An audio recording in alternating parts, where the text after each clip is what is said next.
Buenas tardes, doctora, o noches, dependiendo de la hora que esté viendo este video. Pues aquí yo, Alexander, viéndole la tarea aquí sobre la cefalea y el dolor torácico. Bueno, entrando en qué son la cefalea y qué es el dolor torácico, estas dos son conocidas como las algias, que es la sensación desagradable en la localización donde están ubicadas. El caso de la cefalea es un dolor en la zona que compone a la cabeza, pero también compone lo que es la zona orofacial y parte de la nuca, y el dolor torácico que compone toda la zona del tórax, tanto las paredes laterales, la frontal y la posterior. En el caso de la cefalea, a veces es conocido como dolor de cabeza y puede tener múltiples orígenes, ya sea porque un desplazamiento, una tracción o una inflamación que puede haber servido por un trauma o por una infección, y también una contracción muscular de las estructuras sensibles que componen a la cabeza. Esas estructuras sensibles pueden ser intra o extracraneales. Las extra son piel, músculo y algunas arterias, y las intra también son otras arterias, pero estas arterias son como las que están ubicadas en la base del cerebro, algunos senos venosos, perdón, y también algunos nervios craneales, como el par quinto, el décimo y el noveno, y algunos nervios cervicales. Estos pueden provocar lo que es el dolor de la cefalea, porque se dilataron o se distensaron, en este caso las arterias, también porque la presión dentro de estas arterias se eleva, por ejemplo una elevación en la presión intraocular debido a las arterias, o porque hay una inflamación en alguna estructura sensible que está causando presión en las zonas aledañas o en la propia misma. Dependiendo el tipo, hay diferentes tipos de cefalea que presentan diferentes intensidades, diferentes ubicaciones dentro de la propia cabeza. Tenemos las tres principales, ya que hay como alrededor de 15, como usted nos había enseñado. Tenemos las migrañas, el dolor orofacial, y también tenemos a lo que es la cefalea tensional o también la psicógena. La migraña y la tensional se parecen bastante, pero tienen diferencias notables. En el caso de la migraña, es una crisis que puede aparecer eh, a veces sin mucho aviso o a veces de inmediato, y normalmente es un dolor que incapacita a la persona de continuar con su actividad de vida diaria. Esta es unilateral y, como mencioné, tiene una intensidad extremadamente alta. Puede ser inducida por el consumo de alcohol, cafeína, y también puede ser atenuada por el consumo de medicamentos especiales, y también comúnmente está acompañada por náuseas o vómitos de tan fuerte que es eh, este dolor.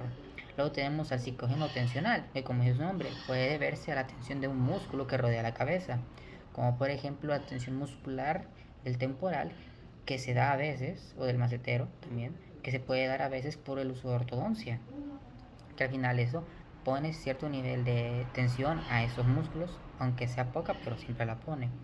También esta tensión se puede ver a, como dice el resto de su nombre, psicógena, se puede ver a un factor psicológico, que es básicamente el estrés en la gran mayoría de los casos. Esta diferencia de la migraña es bastante más leve en su intensidad, tiene una duración de media hora o a varias horas dependiendo, pero no incomoda en la vida diaria, a diferencia de las migrañas, que dependiendo puede alterar drásticamente cómo vive una persona. Y bien, el dolor facial, que como dice, es un dolor que se ubica en la zona de la cara, que puede deberse a los múltiples nervios que inervan esta parte de la cabeza, ya sea el glosofaringio, el bajo o el trigémino.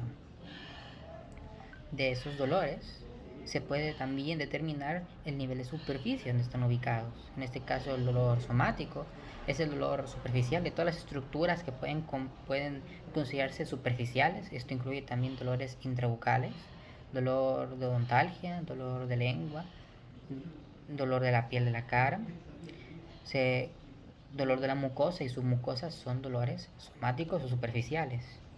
Luego también tenemos dolor visceral, que son estructuras internas, como las glándulas salivales. Y finalmente el dolor neuropático, que se debe a un dolor directamente causado por los nervios, ya sea por un trauma a estos. En el caso ahora del dolor torácico, vemos que es un dolor que se ubica en esta zona, y normalmente las personas tienden más a darle más importancia a este dolor debido a la cantidad de estructuras importantes que se ubican dentro de esta zona. Estas estructuras se pueden dividir en dos grupos: las torácicas y las extratorácicas. Las torácicas componen la pared torácica, el esófago, la aorta torácica, el miocardio y el pericardio, entre otras.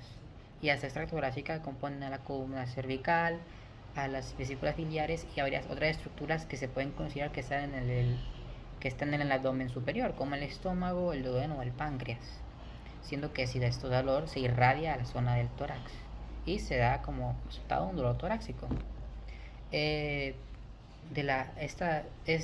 dolor se considera bastante importante debido a condición de las dos estructuras torácicas, la aorta torácica y el miocardio, ya que estos dolores, si bien no necesariamente se pueden dividir en dos, los cardiovasculares y los que no son cardiovasculares.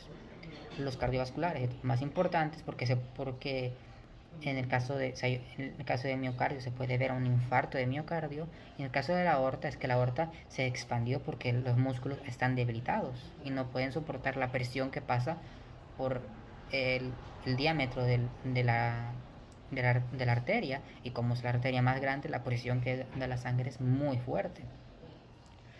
Por eso, cuando se hace una evaluación de dolor de tórax, se usan los signos vitales. Esto para determinar, o mejor, para eliminar cualquier duda de que su causa sea cardiovascular. Uno de los muchos, además del pulso, frecuencia cardíaca, uno de los muchos exámenes que ayudan a determinar específicamente si están siendo útiles son, por ejemplo, el electrocardiograma, lo que le ayuda a salir de dudas si es, por ejemplo, un infarto de miocardio. Y también tenemos otras pruebas como un ultrasonido de vesícula o un ultrasonido para vías para el páncreas.